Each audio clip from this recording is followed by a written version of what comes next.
جس نے جاتے ہوئے سامنے دروازہ لاک کیا. تقریباً آدھا پونا گھنٹہ جو ہے نا یہ دونوں پہلے مجھے مارتے رہے. انہوں نے کوئی ویڈیو نہیں بنائی پہلے. یہ میرے سر پھٹ گیا مارنے کی وجہ سے. تھانہ کون سا دور تھا, ساتھ گلی میں تھانہ تھا. خاص کر عثمان نامی شخص نے یہ دھمکی لگائی تھی. پولیس والوں نے بہت کوشش کی کہ ہم یہاں سے چلے جائیں. قاری صاحب اسٹل ابھی ڈر رہے ہیں, خوف سے ان کی بری حالت ہے. کیا ان کے خلاف کوئی کام ہوا؟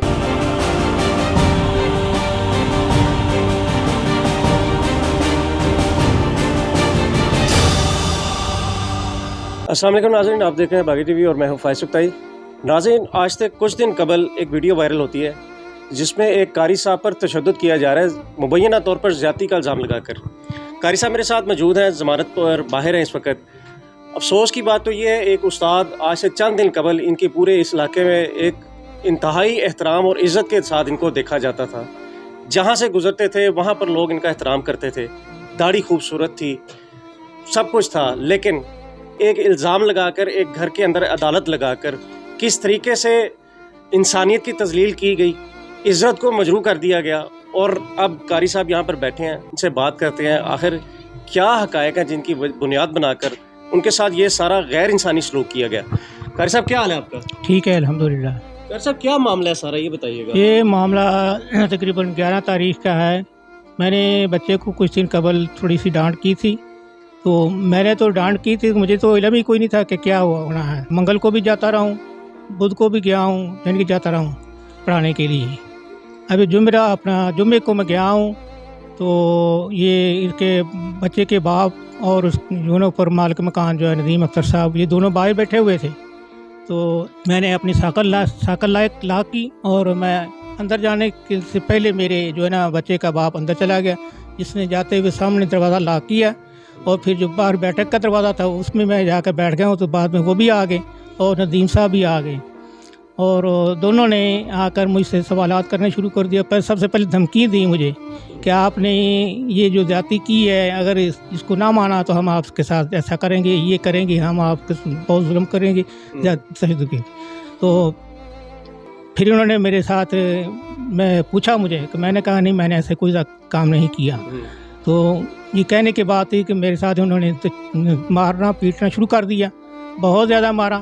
تقریباً آدھا پونا گھنٹہ جو ہے نا یہ دونوں پہلے مجھے مارتے رہے. انہوں نے کوئی ویڈیو نہیں بنائی پہلے اسٹیپ کی. جو ویڈیوز بنی ہے وہ تشدد کے بعد بنی ہے؟ نہیں, میں آپ کو بتاتا رہا نا, جو پہلے ان دونوں نے کیا نا تشدد, اس کی ویڈیو نہیں بنائی. اس کے بعد تیسرا بندہ جو آیا نا, اس وقت انہوں نے ویڈیو بنانی شروع کی ہے مار کی. وہ بھی مارتا رہا, یہ تینوں, پھر 3 ہو گئے.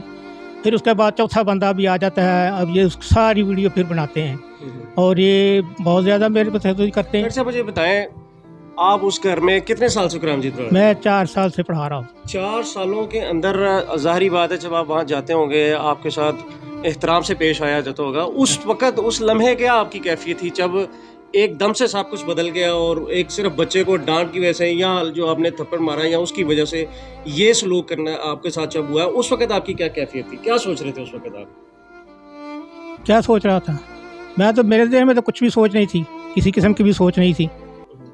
تو یہ تو ڈانٹ تو پہلے بھی ہوتی تھی بچوں کو, لیکن اس چیز کا مجھے معاملہ نہیں تھا, پتا تھا بھی یہ میرے ساتھ ہونا ہے. نہیں, میں یہ پوچھ رہا ہوں, یہی لوگ جو آپ کی عزت کرتے تھے جی اب آپ کو غلیظ گالیاں نکال رہے تھے, آپ ہاں نکال رہے تھے. اس وقت آپ کیا سوچ رہے تھے؟ اس وقت میرے تو خوف اتنا طاری تھا, میں تو کچھ سوچ میری ہے ہی نہیں تھی, میں سوچ بھی نہیں سکتا تھا کہ میرے ساتھ انہوں نے اتنا سلوک کیا مار کا. میری تو سوچ ہی مار کے میرے یہ ادھر مارتے رہے ہیں. یہ میرے سر پھٹ گیا ہے مارنے کی وجہ سے, ڈنڈے بھی مارے انہوں نے, ادھر سے بھی پھٹا, ادھر سے بھی پھٹ گیا تھا. یہ سارا رپورٹ میں موجود ہے, میڈیکل رپورٹ میں. اچھا ویسے کیوں انہوں نے کیا, کیوں ایسے, کیا سمجھتے ہیں آپ, اس کی وجہ کیا بنی کہ اس قدر تشدد آپ پر کیا؟ تشدد تو کرتے رہے, پھر اس کے ساتھ جو غیر انسانی سلوک, آپ کی داڑھی مونڈ دی, آپ کے بال, آپ کے سب کچھ, بس یہی الزام لگایا تھا نا کہ انہوں نے کہ یہ بچے کے ساتھ زیادتی کی نا, یہ الزام لگا کر انہوں نے یہ کام کیا تھا. اچھا تو کیا سمجھتے ہیں اس کے بعد جب آپ کو پولیس لے گئی ہے, پھر کیا معاملات ہوئے سارے؟ پھر پولیس والے, میں یہ سب کرنے کے بعد جب میں اپنے گھر آ گیا تھا واپس آنے کے بعد ابھی میں 15 منٹ ہی ہوئے تھے گھر کا آئے کو, تو پولیس والے آ گئے. تو پولیس والے مجھے پکڑ کے تھانے لے گئے اور وہاں پہ مجھے ہاتھ کڑی لگا کر, تو یہ پھر انہوں نے کہا کہ وہ دوسرے لوگ کہاں ہیں, ان کو ہمیں پکڑوائیں. پھر وہ یہ جو لوگ تھے, بچے کا باپ اور جو ان کا مالک مکان تھا, ان کو پکڑا. اور